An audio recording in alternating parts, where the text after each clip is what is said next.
How we met? Questionable first impression leads to a 52-year marriage. Ink Club is not what you think. And what happens when you miss the memo that it's fall break? Welcome to DUTV.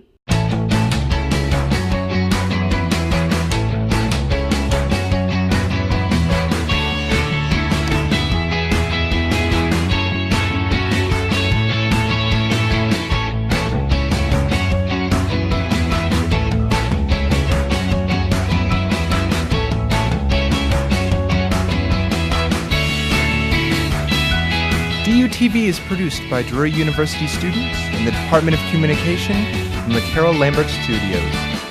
Hi, I'm Kaitlyn Schumacher. First impressions don't always determine your fate. Find out how this couple started their 52-year journey together. About 5 miles down a back road in Ballroom, Missouri, you can find Frank and Nancy Francica, a love story that began 52 years ago. How we met? Their first impressions weren't quite the same. I had seen him at a little cafe a few times, and I thought he was kind of loud. And I seen her at this little restaurant she was talking about. I knew she was a little cutie. I had to go after her, so I went after her. As fate would have it, Nancy had a friend who wanted to go out with one of Frank's friends, and only would go out if it was a double date. She begged me, please just go with him one time and so I can go out. And so I did. After and I got her, but it was after the fight though. After they got married, Frank became a farmer.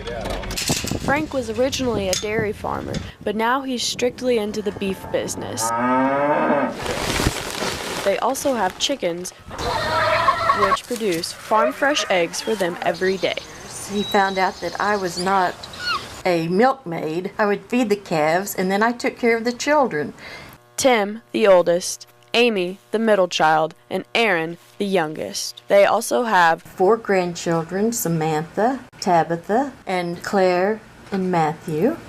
Frank and Nancy have had some good times throughout the years and wouldn't trade them for anything, even if... He's still kind of loud, but I like him. That was First Impressions produced by Tabitha Franca. She's not the only one who focused on her grandparents on this video assignment. Rachel Skidmore brings us the story of how her grandparents first met.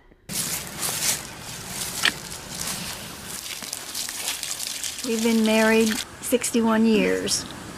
A lot of ups and downs. We've had a lot of fun. Yeah. Bob and Kay were not even 18 years old the day they got married. But we went to the preacher's house and had there, and our parents was so upset that we would get married so young they wouldn't come to the wedding.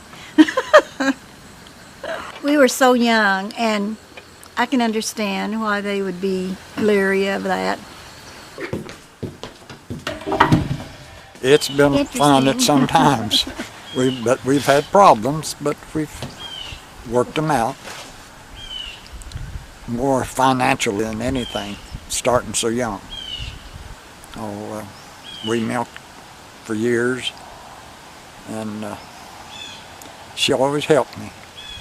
But my mother, she liked Bob and everything, but she had wrote me a letter and told me, because she lived in California and I was living back here, and she told me not to marry that corn plowing boy. Don't you dare marry that corn plowing boy.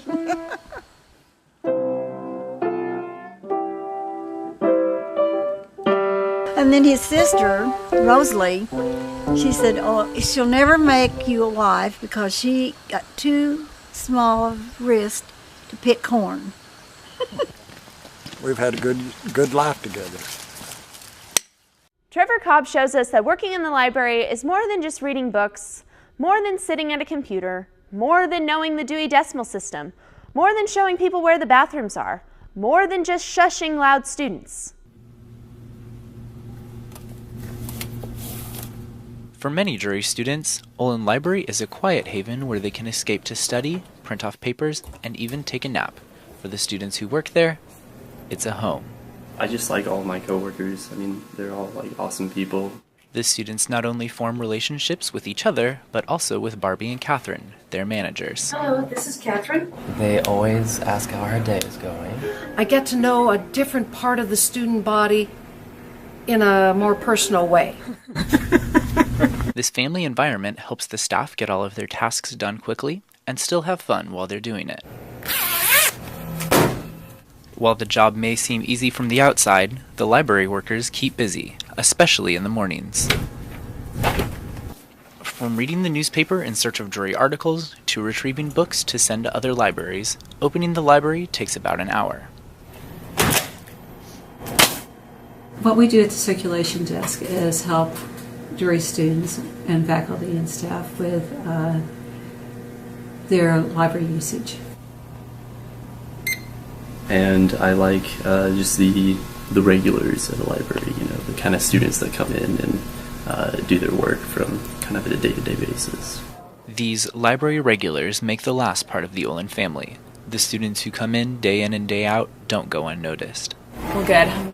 That's a lot of it is interpersonal interactions. Many students don't realize truly how much goes on behind the circulation desk or how much the library workers really do care. More than having a knowledge of databases. And, oh, are we done? Okay, next. Ink Club, you're thinking tattoos, aren't you? Well, guess again, it's creative writing. Drury University is home to a variety of creative organizations, but one fledgling club can be found nestled away in room 214 of our on-campus library, Inked. I wanted to give those people that might not be in a creative writing class the opportunity to still be able to share their work with people and have it critiqued. Inked is headed by Maddie McCollum and Trevor Cobb, who both have a love for writing. Writing is one of the purest forms of art because it's really like about you and what you can bring to the table. Oh, clever. I see what you did there. Members share and critique a variety of works, from books, how he left things with Astrid yesterday and hoped that she would just pretend it didn't happen, to screenplays. You get everything you could ever ask for. You, good looks, a stable job. I bet she was just jealous. Misleading starts to buy into it. And will participate in a month-long, 50,000-word novel writing event this November. We can go through and we, as a group, can look at the work that we've produced and help it to get better. You will never do this again. And as for the future of Inked, Trevor Cobb had this to say. I'd really like us to be able to lay the foundation for like what can be a really successful club with annual kinds of events and that kind of thing in the future. We have to start small and build up the foundation for what Inked can be. Thank you, video producer Kaylee Etzkorn, for that story. From Drury to Seattle, architecture students take their skills to the next level.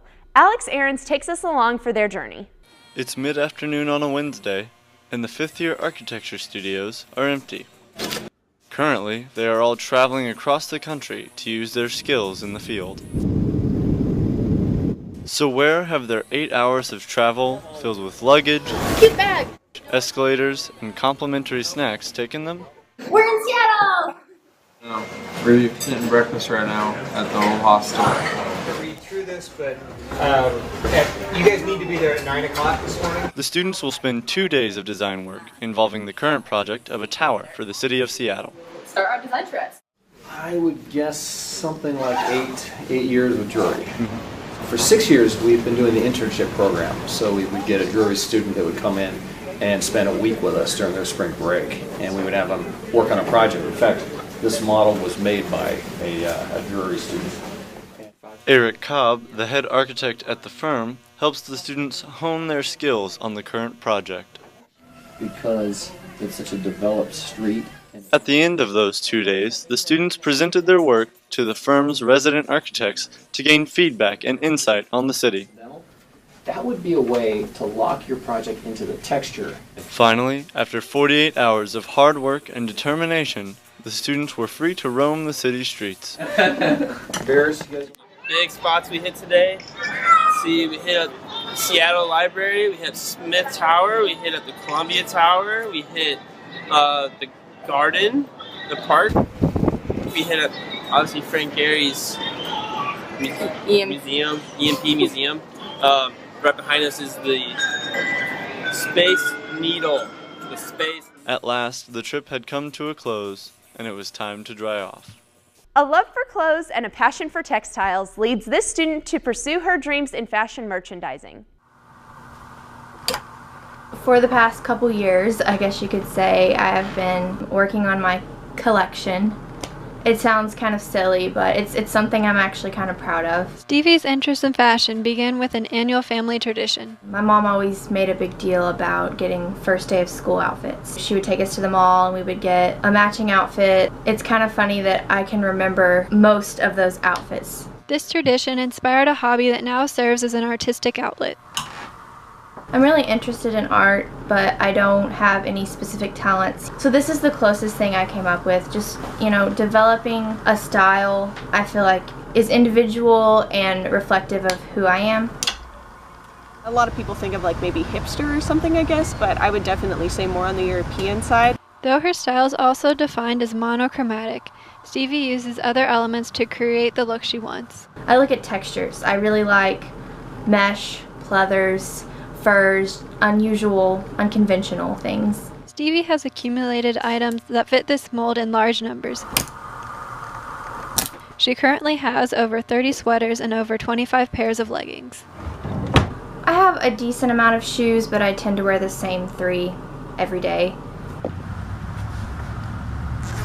It wasn't until last year that she began to consider fashion as part of her future. I was never really interested in designing clothes, and I guess I thought that was the only option in the fashion industry. Now that she's done her research, Stevie plans to use her communications degree to pursue a career in either fashion merchandising or fashion PR.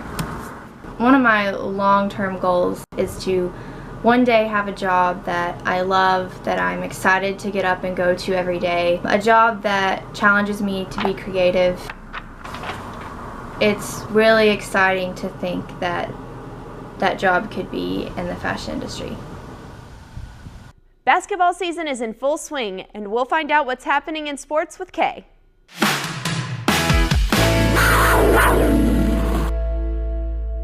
Hi, I'm Kay, and here's your December sports update.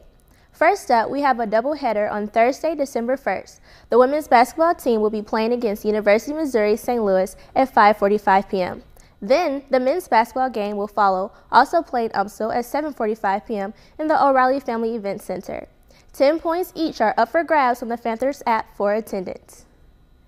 Then again, there will be another doubleheader Saturday, December 3rd at 1 o'clock p.m.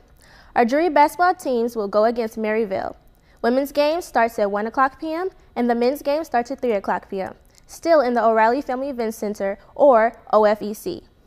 Again, 10 points are each available on the Panthers app. You see them on the sidelines at basketball games. That's what you do know about the cheerleading squad. Danica Dickerson gives us a better understanding of what it takes to be a Drury cheerleader. All right, guys, line it up! The Drury cheerleading team has grown from 12 people to 30 people from the last year. 1, 2, 3, 4. They are making use of the large team size by doing more than just cheering on the basketball team at games. We're also going to nationals at Disney World, and we're going to be participating in a new sport called stunt. Let's go Panthers! For nationals, we put together a 2.5-minute routine, which basically consists of our best pyramid, stunts, and tumbling. 5, 6, 7, 8. 1, 2, 3, 4. 5, 6, 7, 8. 1, 2. We compete against some of the best teams in the nation, and this year we're really hoping to bring home a national title. Drury Panthers, let's go! Stunt is the sport version of cheerleading. 1, 2, 3, 4. 5, 6, 7. So there's jumps and tumbling. There's group stunts, there's pyramids and basket tosses, and then the last quarter puts it all together. We practice Sunday through Thursday. With 3 of those practices, we focus on our tumbling, stunts, and pyramids. 7, 8. 1, 2, 3, 4, 5, 6, 7. And 2 of those practices, we focus on our physical strength, so that includes lifting weights and cardio and things of that nature. Go, DU! Go, DU! We're going to work extra hard. We really want to bring home a nationals win for the cheerleading program. With DUTV, I'm Danica Dickerson. Thanks, Danica. Breaking away from the doubleheaders for a while, the men's basketball team will play against Quincy Monday, December 19th at 11 o'clock a.m. Their Panther app is offering 10 points. On December 31st, we're back again with 2 games in a row. The women's basketball team will play Missouri S&T at 1 o'clock p.m. However, the guys will be playing Southwestern College at 3 o'clock p.m. 10 points are available. Again, these are just a few of the events on the calendar for sports. Go to DU's athletics site for a complete listing. I'm Kate, reminding you to be a Panther and support the Panthers. Now for an update on what's happening in local theater with Sammy.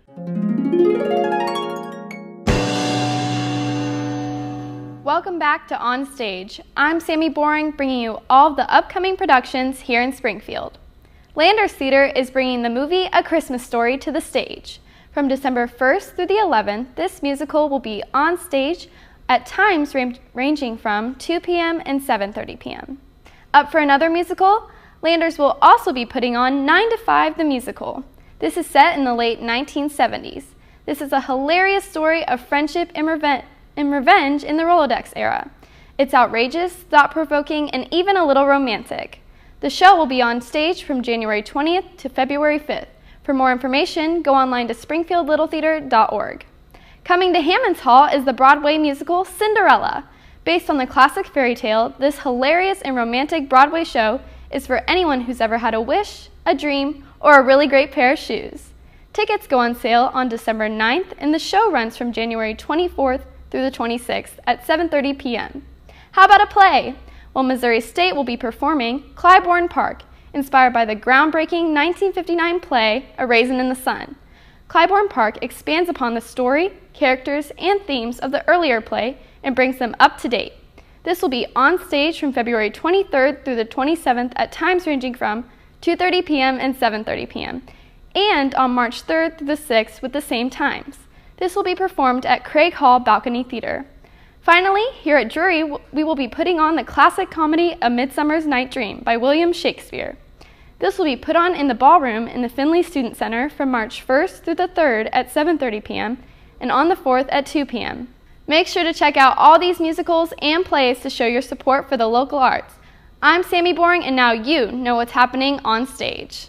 Everybody's got childhood traditions. Josiah Clausen uncovers how Clyde continues to pursue his family tradition of hunting for Spanish gold. Roll the tape. My name is Clyde Riverston, and I'm an amateur spelunker. Many people like Clyde travel all around, exploring Missouri's many wonderful caves. My dad first took me here when I was a child, nearly 15 years ago, and I've been here pretty much every year since. This is Old Spanish, a cave hidden deep within the Ozark Mountains. Some say there's old Spanish gold hidden in this here cave. My daddy and I spent years looking for it, digging and digging and digging, and with no luck, but we just kept digging it. He passed last year, and his last wish was for me to continue searching for the treasure, and that's exactly what I'm doing right here. So, doggone it, I'm gonna find it. I'm gonna find it. Despite the prospect of wealth, many believe the cave to be haunted by evil spirits. Spirits? Nah, I ain't seen no spirit. Besides, I ain't afraid of no ghosts. I got the best ghost beside me, the Holy Ghost, that is. Here's a couple diggings we've been working on. This one I started with my dad, finished it by myself. I just started one right over there as well. I don't know if you can see it, but digging right in this little area here. Whoa!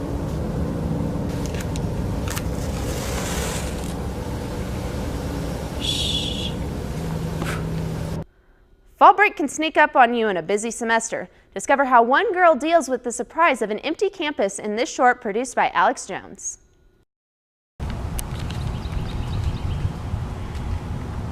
Hi, I'm Amalia Powell.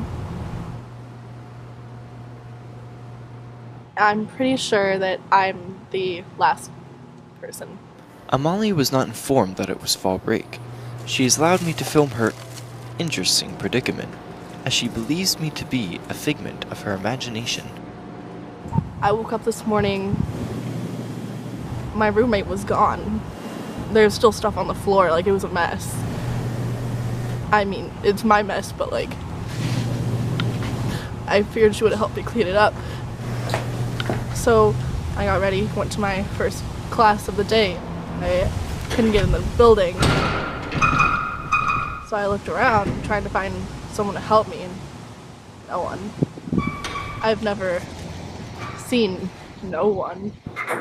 Amalia says that what's important now is keeping herself active. It hasn't been a bad day. Yeah, it's been like the worst day of my life, but I'm making the best of it. Molly values equal parts physical and mental exercise. I've pretty much come to terms with my loneliness. There comes a point when you just accept it. I came outside. The squirrels were here. Come here. You're a little guy. I'm a very social person. I love nature. It was nice. But despite her goals, Molly now spends most of her time mourning her losses indoors. I just can't believe they're all dead. Quit telling everyone we're dead. Sometimes I still hear their voices. We'll tell her next week. And that's all we have for DUTV. I'm Kaitlyn Schumacher. Thanks for watching.